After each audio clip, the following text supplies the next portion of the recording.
Fascist সরকারের গত ১৫ বছরের শাসন আমলে অবৈধ আয়ে কুষ্টিয়ার জেলা আওয়ামী লীগের সভাপতি ও জেলা পরিষদের চেয়ারম্যান সদর উদ্দিন খান গড়েছেন আলিশান বাড়ি গাড়ি ও কোটি কোটি টাকার সম্পদ।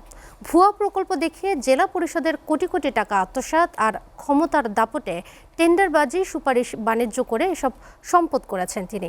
অনুসন্ধান করে দৃষ্টান্তমূলক শাস্তির দাবি করেছে স্থানীয়রা। কুষ্টিয়া থেকে নূর আলম দুলালের প্রতিবেদন। সদর উদ্দিন খান কুষ্টিয়ার খোকসা উপজেলা আওয়ামী লীগের রাজনীতিতে অনুপ্রবেশের মাধ্যমে তার উত্থান।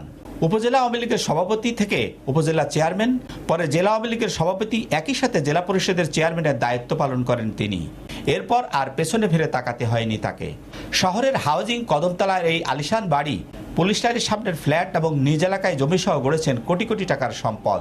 তদন্ত করে বিচারের দাবি এলাকাবাসীর। রাতারাতি আমরা ২৪ ঘন্টা শ্রম দিয়ে ১ কেজি গরুর মাংস কেনার সামর্থ্য হয় না, এরা হঠাৎ করে কোটি কোটি টাকার মালিক হয় কীভাবে?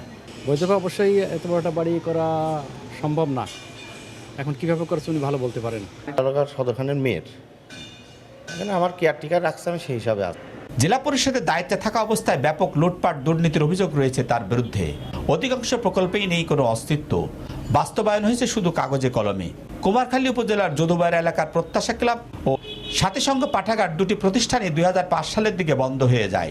তবু ২০২৩-২৪ অর্থ বছরে এই প্রতিষ্ঠানটির উন্নয়ন বাবদ ১,৫০,০০০ টাকা এবং সাথীসংঘ পাঠাগার প্রতিষ্ঠানকে ১ লাখ টাকা বরাদ্দ দেয় কুষ্টিয়া জেলা পরিষদ থেকে। যদিও দুটি প্রতিষ্ঠানের কোনো অস্তিত্ব মেলেনি সরেজমিনে। এভাবেই এডিপি ও রাজস্ব তহবিলের আওতায় ১০ কোটি টাকা বরাদ্দে ৫০৩টি প্রকল্পে শুধু ব্যয় হয়েছে কাগজে কলমে, যার প্রমাণও মিলেছে। যারা এই দুর্নীতির সাথে জড়িত তাদের অবশ্যই বিচারের মুখোমুখি হওয়া উচিত। শেখ কামাল নাম ব্যবহার করে এই ক্লাবটা অনুদান অনেক লোক তুলে নিচ্ছে। যেমন ঘর দেখি যে তোলার পর যে রংসং করে এই রংসংই, আর কোনো সারাও নাই, কোনো রংসং। ক্যামেরায় কথা বলতে রাজি নয় জেলা পরিষদের সকল প্রকল্পের সাথে সংশ্লিষ্ট এই সহকারী প্রকৌশলী।